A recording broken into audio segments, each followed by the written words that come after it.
co-sponsor here, Senator Heinrich, thank you for your leadership on this. Oh, I want to thank you. I, like you, am optimistic. I'm excited about this, and I think taking a regular order pathway and getting on this early and just the bipartisan support we have should bode well for success. So thanks for your work. I want to thank Senator Barrasso as well, who I worked very closely on the particulars of the Hunt Act language. I really appreciate that. And with that, I want to go to a couple of questions, and I think I'll start with Mr. Crane. And I wanted to ask, it's a fantastic bill, but obviously we can always improve things. And looking at the provisions we're considering today, I want to get your take on how we might possibly beef up the sport fishing and aquatic resources perspective of the bill. I know that Senators Cardin and Crapo have a bill last year to support and codify the National Fish Habitat Partnership Program, and that Chairman Murkowski and her staff are working with those two senators to move a fresh version of this legislation into consideration for this package.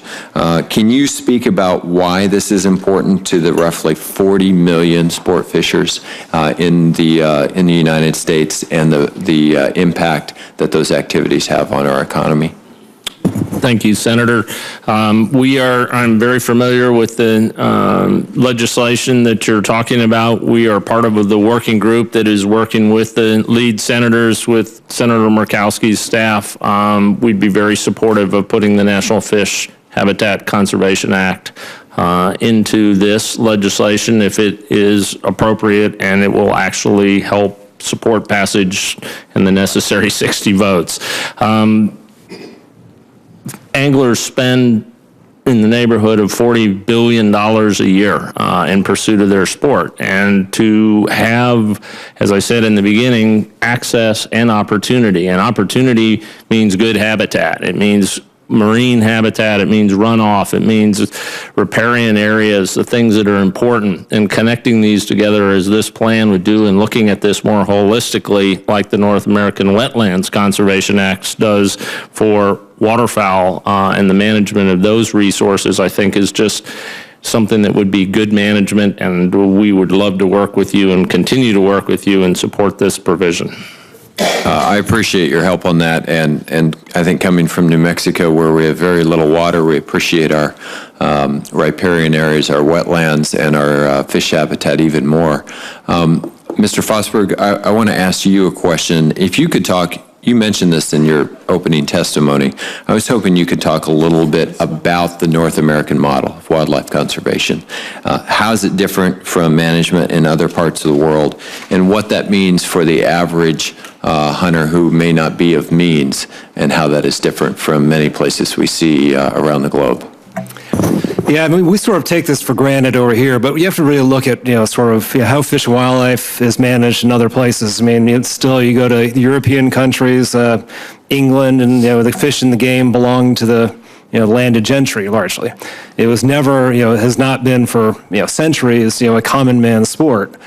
And over here, that's very different. And I think you really saw that back to the, sort of frontier mentality, and we settled America, but also folks like Theodore Roosevelt, who really believed that the public lands, the hunting and fishing, were fundamental to what it meant to be an American. And, when you can go any walk of life, any means, you can go out there and you can get a license, you can get a tag, you can go out and pursue fish and game. You don't have to be able to afford a fancy hunt or a high fence ranch or anything like that. Anybody can do this. And I think that's why we have such great resources in this country, because it incentivizes everybody, including the 40 million Americans that hunt and fish, to get out there and take care of that resource. And I think that, you look at the work that Ducks Unlimited, Rocky Mountain Elk Foundation, Turkey Federation, all those groups do. That is done because those guys can get out there, those guys and women can get out there and participate in this sport. But it's something that doesn't take care of itself. We have to nurture that, we have to encourage it, and that gets tougher and tougher as we get more competing demands on our people, but also on our lands. Well, I want to thank you for pointing that out, because it really is unique in the world. It's the envy of the world because it has been so successful. People forget there was a time when whitetails were incredibly uncommon across the East when elk were extinct in New Mexico. And that is far from the case today. In fact, if anyone wants to visit New Mexico, I would remind them that permits on the Game and Fish website are due on the 18th of this month, so you better get your applications in. And with that, I'll stick around for the next round, Madam Chair.